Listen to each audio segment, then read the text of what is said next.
ឡើងទៀតហើយល្ងាចទី26 ខែ 5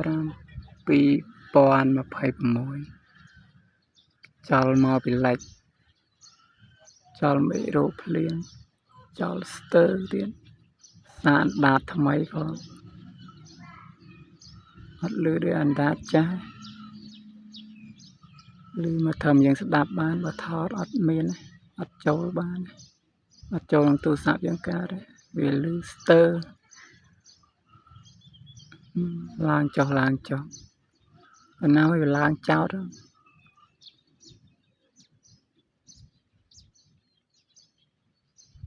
នឹងស្កល់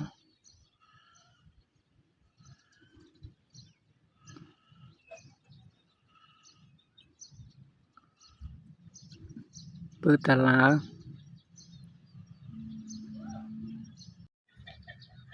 ើងទៀតហើយល្ងាចទី26 ខែ 5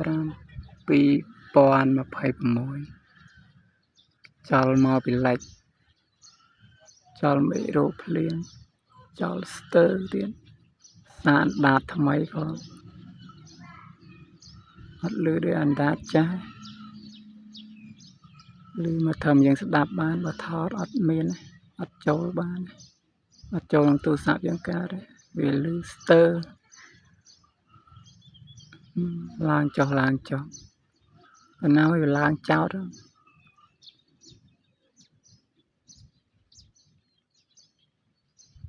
នឹងស្កល់